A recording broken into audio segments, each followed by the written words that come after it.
ଖାଇବା ଷ୍ଟାଇଲ ଦେଖିଲେ ଆପଣମାନେ ଆଶ୍ଚର୍ଯ୍ୟ ହେଇଯିବେ। ଜୟ ଜଗନ୍ନାଥ ସାଙ୍ଗମାନେ କଥା କ'ଣ କି କାଲିର ଭିଡ଼ିଓ ଦେଖିଥିଲେ ଆମେ ବାହାରେ ଯାଇଥିଲୁ, ଆଜି ଆଉ ଟିକେ ପଛରେ ଦେଖାଉଛି। ଏଠି ଗାଡ଼ିରେ ସବୁ ବାହାର ଜିନିଷ ରେଡ଼ି କରୁଥିଲେ, ବାପା ଭାଇ ଭଉଣୀ ମିଶିକି ସମସ୍ତେ ମିଶି ଖାଲି ଆମେ ଦେଖିବା କଥା ଆଉ। ଯେହେତୁ ଦୂର ଜାଗା ସେଥିପାଇଁ ବାହାର ଗାଡ଼ି ସହ ବାପା ମୁଁ ଆଗ ବାହାରି ଯାଇଥିଲେ। ଆମେ ଖାଇ ପିଇ ରୋଡ଼ରେ ହେଇ ବାହାରିଲୁ ଆଉ। ଆପଣ ଭାବୁଛନ୍ତି କି ଆମେ ଗାଡ଼ିରେ ମାତ୍ର 4 ଜଣ ଆସିଥିଲୁ, ଲିପି ଘରଠୁ ଏତେ ଜଣ କେମିତି ହେଇଗଲୁ?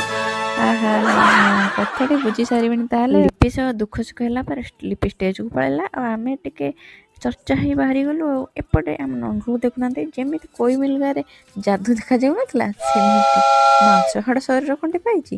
ସେଇ ତ ସ୍ୱେଟରଟା ଏଡ଼େ ବଡ଼ ପିନ୍ଧିଛି ଯେ ଦେହକୁ ଯେମିତି ଛୋଟ ହେଲା ଭଳି ଲାଗୁଛି ଆଉ। କ'ଣ କହିବା ସେ ପିଲାକୁ। ଏଣ୍ଟ୍ରାନ୍ସଟା କିଛି ଏମିତି ପ୍ରକାର ସଜ ହେଇଥିଲା। ଏର ଜମାନା ଆଉ ଏମାନେ କେମିତି ପଛରେ ରହିଯିବେ। ଯାହା ହଉ ଏର ଫଟୋଟା କିନ୍ତୁ ଲିପିକି ଆଉ ଜ୍ୱାଇଁ ପୁଅକୁ ମସ୍ତ ଲାଗୁଥିଲା। ଆଉ ମୋତେ ତ ବହୁତ ଭଲ ଲାଗିଲା। ଆପଣମାନଙ୍କୁ କାହାକୁ ଭଲ ଲାଗିଲା ଟିକେ କହିବେ ତ।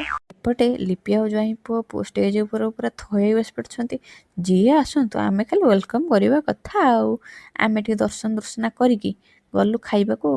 ଇଏ କ'ଣ ଷ୍ଟାର୍ଟର ଆଡ଼େ ଗଲାବେଳକୁ ବାବୁଙ୍କର ଯେଉଁ ଖାଇବା ଷ୍ଟାଇଲ ମୁଁ ଦେଖିକି ମୋ ପେଟ ଦରଜ ହେଇଗଲା। ଆଉ ଖାଇବି କ'ଣ, ଚାଲ ଟିକେ ମେନ୍ କୋର୍ସ ଆଡ଼ିକି ଯିବା। ଖାଇ ପିଇକି ରେଡ଼ି ରୁଡ଼ା ହେଇକି ବାହାରି ଗଲୁ ଘରକୁ ଆଉ। ଆଶା କରୁଛି ଆମର ଏମିତି ମିନି ବ୍ଲଗ୍ ଗୁଡ଼ିକ ଆପଣମାନଙ୍କୁ ଏଣ୍ଟରଟେନ୍ କରିଥିବ।